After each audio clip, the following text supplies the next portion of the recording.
Гүлшат фейк депутат мандатты тапшыр. Бүгүн Бишкекте өткөн митингде да ушундай ураандар жаңырып турду. Чогулгандар интернетте көзөмөлдөгө багытталган мыйзам долбооруна каршы пикирлерин билдирип, эркиндик сейилбагына токтолушту. Реакция деген аталыштагы акцияга болжолу менен 500гө жакын киши келип, эркин сөз, эркин эл. Кворум жок, мыйзам жок, элге каршы мыйзам жок деген ураан айтып, парламентке чейин жөө жүрүш жасашты. Уюштуруучулардын белгилешинче башкы максат президентти долбоорго кол койбоого чакыруу. Ошондой эле депутат Гүлшат Асылбаеваны жоопко тартууну талап кылышты. Чогулгандарга Ата Мекен партиясынын лидери келип, президент бул мыйзамды колдобошу керек деген пикирин айтты. Анткени менен айрым митингчилер Текебаевдин популисттик кадамдарды жасап жатканын эскертишип, кетип калуусун талап кылышты. Айта кетсек, кээ бир юристтер маалыматты манипуляциялоо жөнүндө мыйзамдын максаты белгисиз болуп жатканын жана ал конституцияга каршы келерин айтып чыгышкан.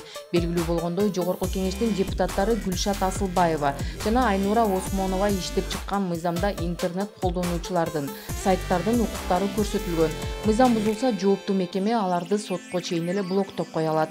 Бул жерде Instagram, Facebook, WhatsApp жана Twitter сыяктуу тармактар туурасында сөз болууда. Azıcık yoğun alalım, siyakla baralım, gördük gidelim, gidiyoruz durup, yürüyüşmenin, birinizi koldak, aralıklı saklap, mitinglerden, elden yönü kuşlu, en zorlu misalların gösterdi. Biz yılıyla geçtik, kapaktan gidip, kızılsıma geçen, Kırvat bizde karakterimizden bir daha gösterip, bizden bir hareket kılalım. Şevraklar, konuşanlar olsun!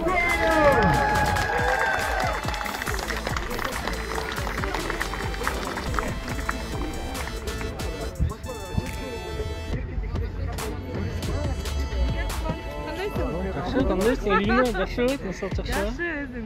Жақсы. Мына азыр биз азыр марш башталды. Кырын азыр биз аян төбөстө басып барабыз.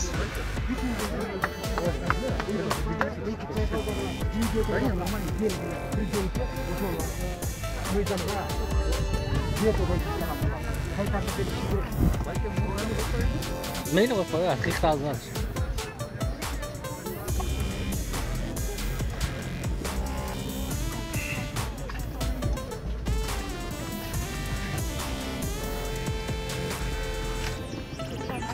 Адам маябай көп. Азыр биз күтүүбүздө базабыз.